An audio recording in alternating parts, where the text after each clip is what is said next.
हाँ, तभी मैंने कहा कि आप लोग ये एक्सपेक्ट करते होंगे कि ऐसा होना चाहिए, बट जाहिर तौर पर जब दो देश मिल रहे होते हैं, जब दो देशों के नेताओं के बीच मुलाकात होती है, तो जाहिर तौर पर जो मुद्दे हैं, मौसमी जी, और इसी बात का हम जिक्र कर रहे थे कि जो ये मुलाकात होने जा रही है, और क्योंकि हम लगातार देख रहे हैं डोनाल्ड ट्रंप, चाहे रूस यूक्रेन की बात हो या फिर इसके अलावा इसराइल हमास की बात हो, हर विषय पर वो खुलकर ये बात कह रहे हैं कि अब इसको ख़त्म करो, बात करो, निपटाओ इसको। तो आज जब मुलाकात होगी तो उसमें भारत की भूमिका को लेकर भी कोई बातचीत हो सकती है क्या? बिल्कुल। देखिए, he is looking up to prime minister Modi Modi ji को, क्योंकि पूरे वर्ल्ड में अभी एक ही लीडर है जो, आप देखिए, जब ऑनगोइंग वॉर थे वो prime minister Modi ji Ukraine भी जाके जेलेंस्की जी से मिले हैं, रशिया जाके पुतिन जी से मिले हैं। So he is the only leader in the entire world. वो ईरान भी जाके वो पैलेस्टीन से भी मिला है। His relationship with Israel, our relationship with Israel is also very very good. So वो एक ऐसा पूरे दुनिया में एक लीडर है जिसके diplomatic relations with all the countries बहुत अच्छे हैं। So definitely everybody, including Donald Trump, President Trump is looking forward कि कैसे भारत इसमें असिस्ट कर सके और वॉर को एंड कर सके। अभी अभी प्रेसिडेंट ट्रम्प ने ये भी बोला है, सडनली देखिए, बोले कि G7 से जो रशिया आउट हो गए थे, ये बहुत बड़ी गलती है। पहले G8 था, अभी वो चाह रहे हैं कि Russia should come back and should be included in G7, G8 जो था। सो डेफिनेटली ये कहीं देखिए changes, prime minister Modi ji अभी उनसे मिले नहीं है, ही इज देयर, बट कहीं ना कहीं अभी से हमें चेंजेस दिखने के लिए मिले हैं। कहीं ना कहीं हमें देखा है कि प्रेसिडेंट ट्रम्प का एक सॉफ्ट कॉर्नर पुतिन जी से है। और यहाँ पे क्या है, are prime minister Modi ji, उनका रिलेशनशिप पुतिन के साथ बहुत स्ट्रांग है। His relationship with president Trump is also very good. So in fact Israel के साथ तो उनको ये दिख रहा है कि ही is the only leader in the entire world जो जिसकी बात को सब मानते हैं, रिस्पेक्ट करते हैं। So yes, India has a very big role to play in this। कहीं ना कहीं वो उनको दिख रहा दोनों है देशों के जो शायद वो रिश्तों को अकेले एक नहीं कर नई पाएंगे। दिशा मिलेगी। जितने भी एक्सपर्ट है वो बिल्कुल। ये बात कह रहे हैं। अगर मैं ये कहूं कि इसको समझाया जाए तो आप इसे किस तरह समझाएंगे? मतलब क्या नई दिशा मिलेगी, ऐसा क्या होने वाला है? क्योंकि प्रधानमंत्री मोदी जितना एनर्जेटिक नजर आ रहे हैं और जितना प्रभावशाली तरीके से वो बात कह रहे हैं, मतलब सच में ये लग रहा है कि वाकई कुछ बड़ा होने वाला है।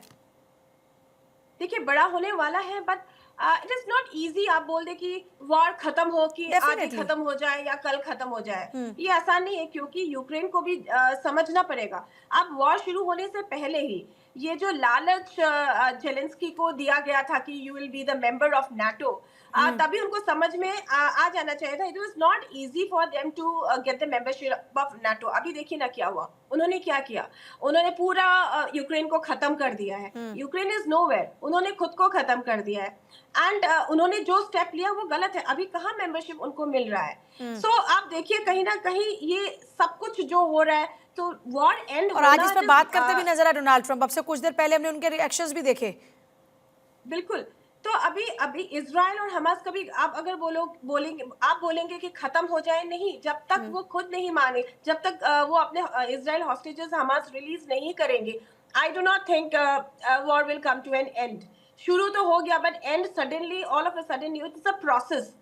टॉक्स होंगे, डिस्कशंस होंगे, एंड यहीं पे जो हमारे भारत का जो रोल है, प्राइम मिनिस्टर मोदी जी का जो रोल है, सब लोग, everybody is looking forward to his role, कि वो यहाँ पे अहम जो भूमिका है वो कैसे निभाएंगे। And definitely President Trump is also looking forward for the assistance of Modi ji. Definitely इसमें बात तो जरूर होगी। अच्छा, एक सवाल ये भी आता है कि H1 वीज़ा की बात हो या फिर इमिग्रेशन की बात हो, ये जो एक मुद्दा है, ये एक बड़ा मुद्दा है, और क्या कहीं पर दोनों देशों के बीच इसको लेकर मतभेद है जिस पर बात होने की संभावना है?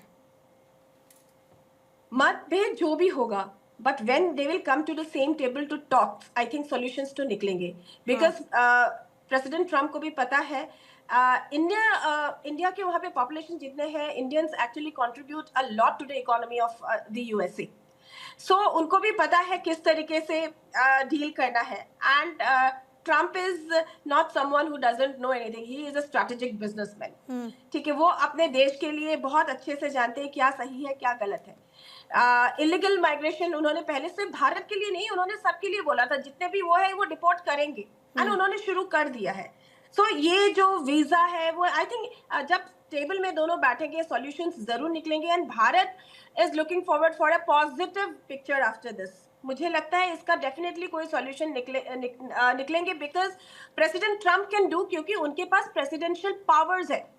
जब बाइडेन का टेन्योर था उन्होंने प्रेसिडेंशियल पावर जो एक्सरसाइज करना था उसमें हमें नहीं देखा कि उन्होंने इतना एक्सरसाइज किया।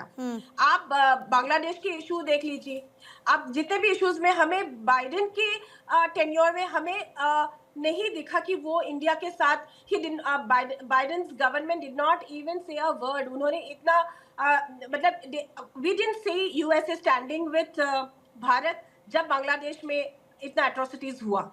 बट आप देखिए अभी जैसे new director of national intelligence Tulsi Gabbard ji से उन्होंने मिले। जनरली क्या है, नेशनल जो डायरेक्टर होता है नेशनल इंटेलिजेंस के, वो जाके किसी प्राइम मिनिस्टर किसी लीडर से मिलते नहीं है। आप यहाँ पे देखिए वो खुद गई ब्लेयर हाउस में, खुद जाके उन्होंने हमारे मोदी जी से वो मिले।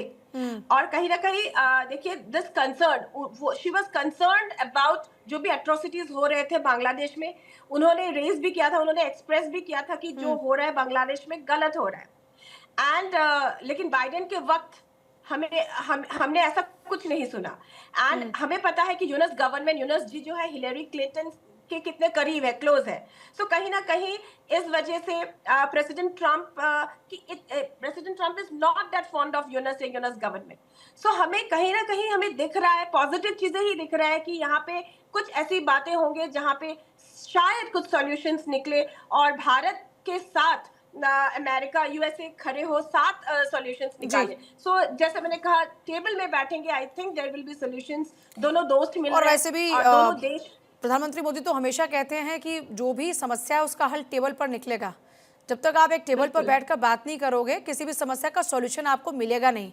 और दुनिया की भी तमाम चुनौतियों को जो हम देख रहे हैं उनका हल भी टेबल पर बैठकर ही निकाला जा सकता है, वो चाहे बात युद्ध की हो या फिर आर्थिक नीति की ही क्यों ना हो।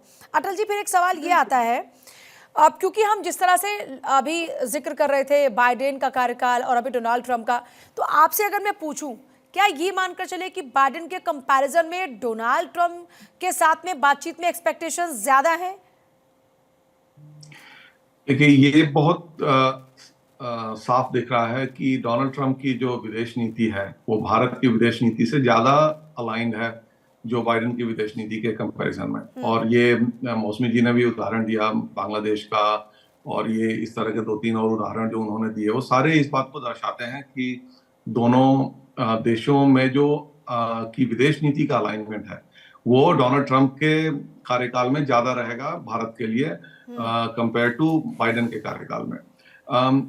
इसके अलावा यहाँ पे अमेरिका की अपनी जो घरेलू राजनीति है, जो डोमेस्टिक पॉलिटिक्स है, उसका एक अपने आप में बहुत बड़ा प्रभाव रहता है। जैसे हमने बात की H1 वीजा को लेके, H1 वीजा में अब रिपब्लिकन पार्टी, डोनाल्ड ट्रंप की अपनी पार्टी में ही बहुत ढेर सारे मतभेद हैं।